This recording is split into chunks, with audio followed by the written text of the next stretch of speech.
Our featured speaker this month is Andrew McGregor. Andrew is an accomplished journalist, filmmaker, chess boxer. I'm sorry, does anyone here know what chess boxing is?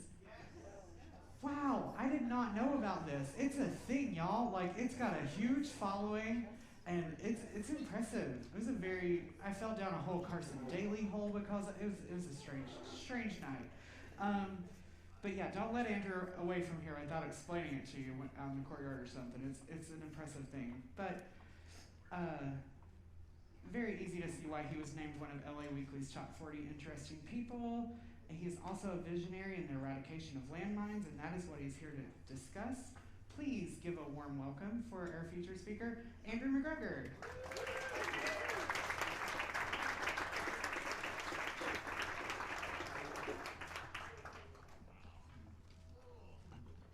Thank you so much. It's such a tremendous and incredible honor to bring in the new year with you and for you to invite me into this extraordinary community. The narrative I'm going to tell will have our personal bent because that's kind of the structure, but I would be remiss if I didn't acknowledge the hundreds and hundreds of people who've made this work possible, and two who have been profoundly seminal in that are Zeev and Maya in the back. So I'm going to talk about me for this, but it's Zeev and Maya. Please raise your hands and acknowledge them. They're amazing. Quite literally, without their tireless and devoted contributions, what I'm about to describe wouldn't be able to happen. So thank you, and thank you all for having me. Now to find the clicker.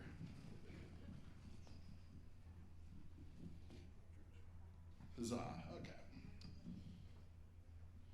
Cool, so the title of my speech is Rats and Bots and Bionic Rats, oh my, for you Wizard of Oz fans out there. This is a sketch that was done off of an early draft of a screenplay I wrote. It's just like an artist's rendition after I said, make me the most adorable robot in the world.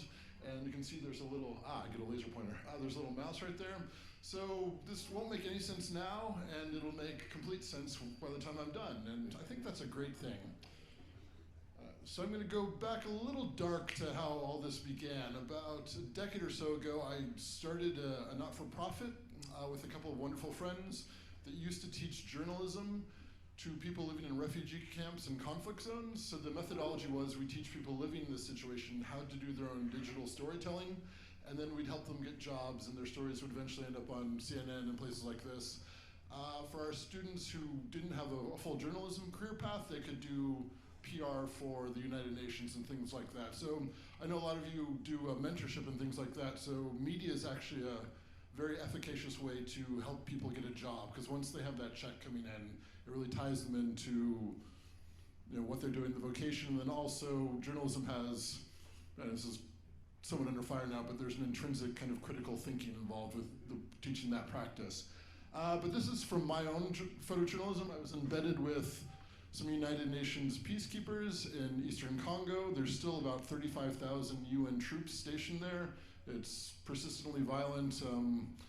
And as I go through this speech, I've met other organizations that are helping these causes, so I'm happy to connect you at the potluck with all the do-gooders who are working to make this world better. But I just want to kind of give you a sense of it. So I was with these guys, and then these are refugees who are fleeing the war that was emerging at the time. This is about 2007. And kind of behind that, like literally there was active fighting and machine guns and all that.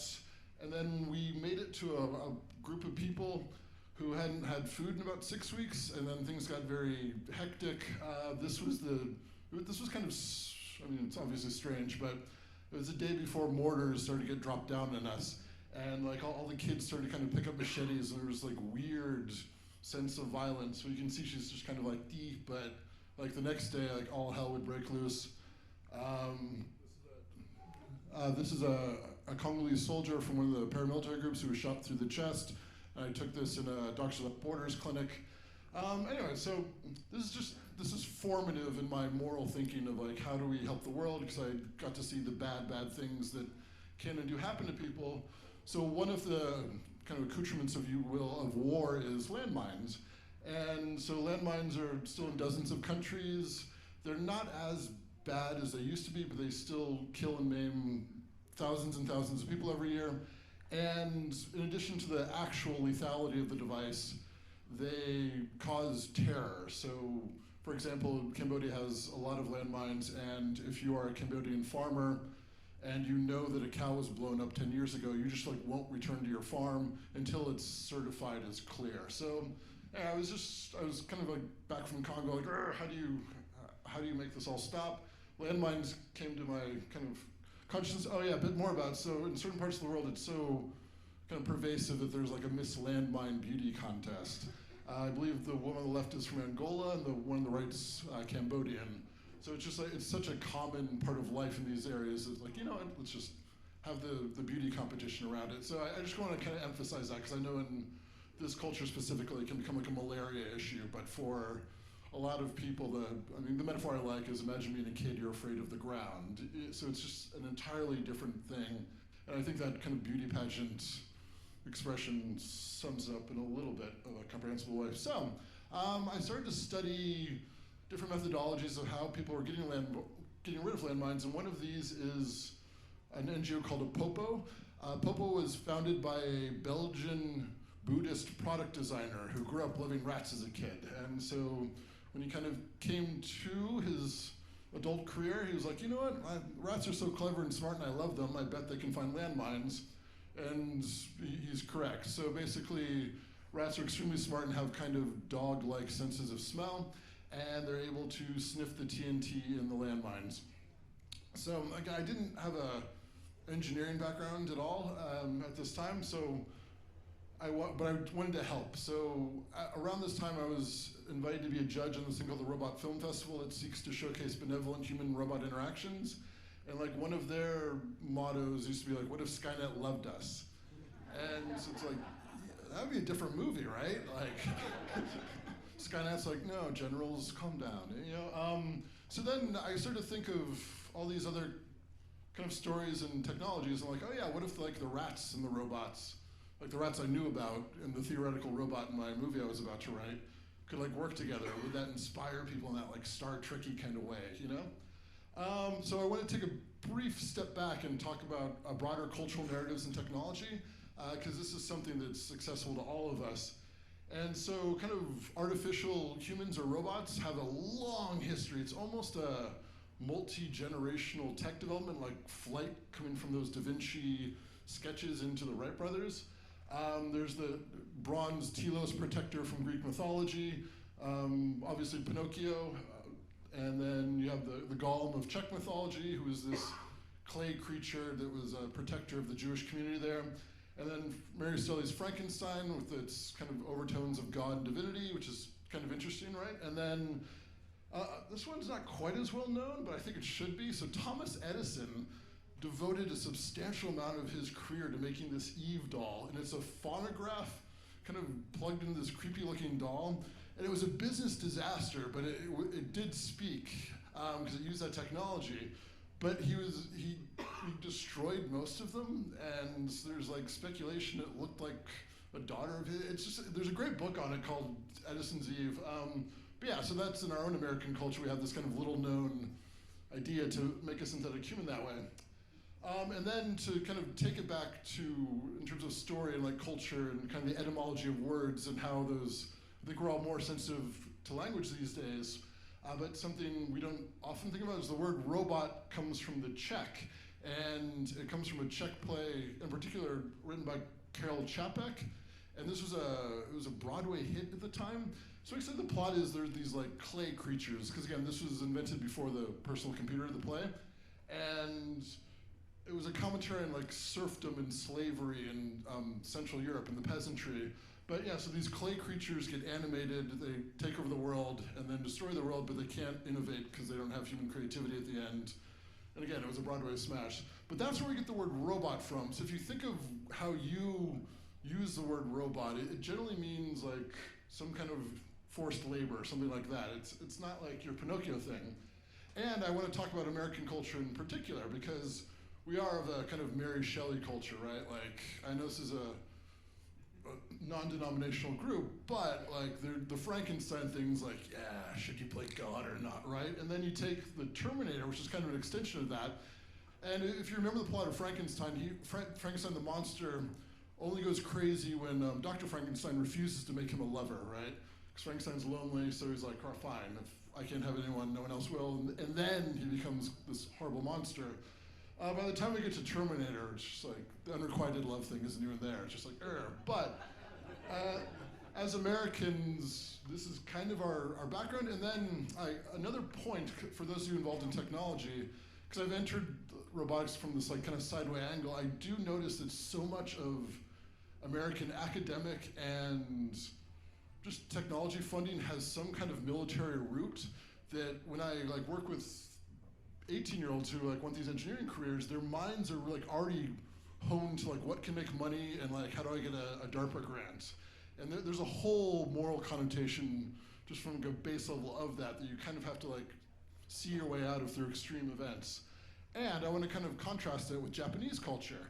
So, not to like oversimplify things, but animism is a part of Japanese culture. So for example, this teacup can be embodied with the spirit of your grandmother, and it's fine, right? So, and a lot of the Japanese robotics, instead of like the Frankenstein model of like, I'm playing God here, I'm Rick from Rick and Morty. It's just like, I'm bringing out the inner spirit of this machine. And if you're bringing out the inner spirit of the machine, it's an entirely different modality of thinking of tech development. So just as you go on your lives, I think that's kind of an interesting thing to note. But it certainly affected my filmmaking. And so we're gonna try and play a clip from my movie. So the movie's called Where the Robot Things Are. It's half live action, half animated. I'll hopefully show you the little animated sequence. But it's a love story between a rat and a robot that guide humans out of a landmine field. And let's see if we can get the clip to play.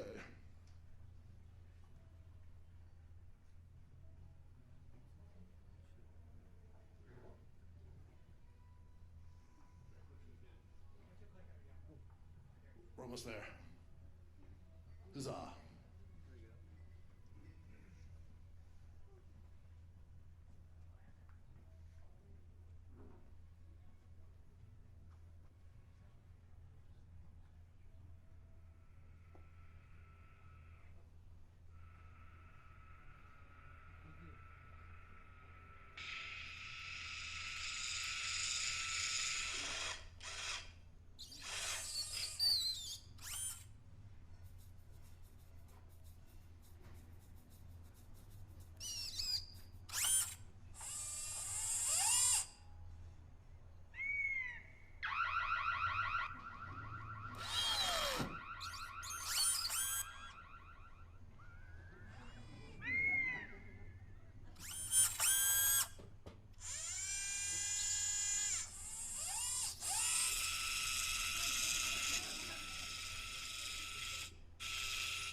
Thank you.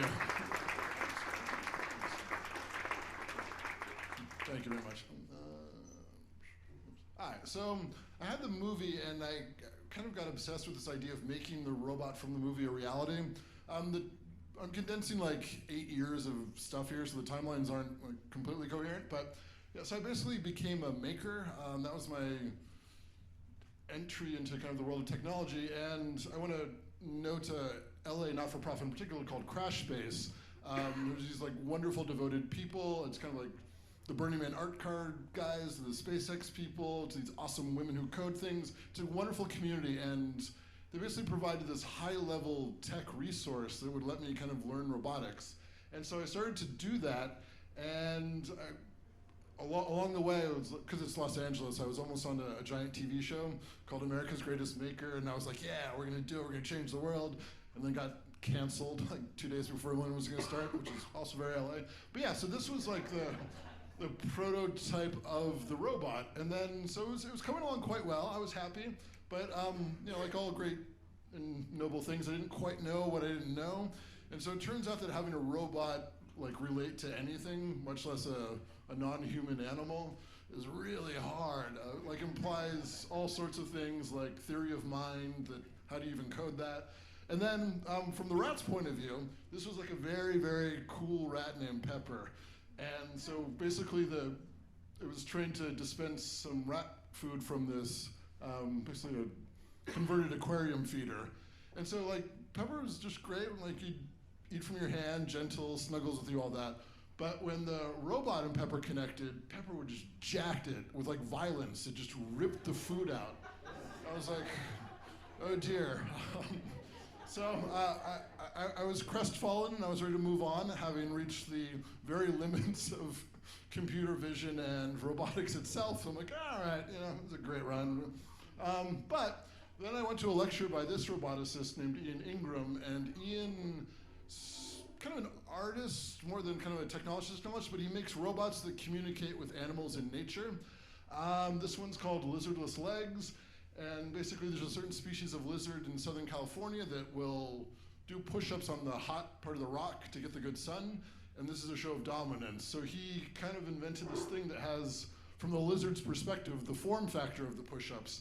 Even though we wouldn't identify as a lizard, how the lizards see the world, they look at that and then that's kind of the lizard on steroids. And then the lizards will like run away and that one becomes the dominant lizard. Yeah, practical things like this. So I was like, this is amazing. So after his lecture, I kind of bugged him until he took me on as an apprentice. And I worked with him on this device he invented called Endangered Squirrel Nutkin. And this has basically a webcam that scans the environment for the shape of a human or a dog. And if it identifies that, then these 3 squirrel tails will go off. And if you've ever seen an agitated squirrel, or the next time you see an agitated squirrel, they will almost certainly be flicking their tails like this. And kind of in the squirrel verse, that means danger. Run to the trees. I'm way short on time, so I'm going to hurry up. So through this, we had I learned of this guy named Jakob von Uxküll who has this idea of kind of like an environmental semiotic. So if you think of a meadow, there's these like bubbles, perception bubbles between like predator and prey. Like a deer and a human can see each other, but if a bee approaches you, that doesn't really matter. So kind of taking this thinking, I'll skip that, but yeah, so all animals have kind of sensors that can be adapted, right? So you have the hawk, which has a telephoto lens. There's a pit viper, which is a nocturnal hunter that uses infrared. And then bats use echolocation sonar, basically, or excuse me, echolocation. And so all of these have like ready electronic components that you can potentially put into a robot. So what we did is we tried to connect the sensory world of a rat from the not-for-profit in Africa to how humans do that. And what we did was connect, the Oomvelt is the word for this. It's a German word for environment, but that kind of biology philosopher used it to mean this sensory perception thing. And so basically, we have an accelerometer, so it's kind of like how a Fitbit can tell if you're walking or running. We put on a vest on the rats, and then we're working on evaluating that motion in real time. So basically when the rat scratches on a landmine, that communicates to the rat, or excuse me, communicates to the human that a landmine is present. And so one crowdfunding thing later, and a couple of years of research, we flew to Tanzania, and this is where they train the rats. So this also gives you a sense of the challenge of finding landmines, because they're there for decades. Most of them have very little metal in them, just a little bit for the firing pin, so it's laborious hard work, and it does require some innovation, but also needs like the political will to get rid of this. So yeah, this is where they train the rats, and this is kind of us in the field. So that's a giant African pouch rat. It's true to its name, as it's called the pouch rat because it will shove food and store it there. And so during the training, it kind of gobbles it up and stores it there. So you can only like work with them a limited amount of time before their pouches get full. So it's hard to collect the motion data, but they're giant and they're cool and they're tough. So yeah, so we started to test our prototype there in Africa, and it was successful to a degree, but this is our kind of what the data looks like. And so it's a machine learning problem where you need a lot of data to get kind of accurate results. And in the case of landmine removal, you need very, very close to the like, theoretical 100% results. So what we're currently doing, and this is where Zeev and Maya have been completely amazing, is kind of a combination of citizen science with high-level accelerometer work, and then we've partnered with an organization called Kinestry who's doing the machine learning analysis.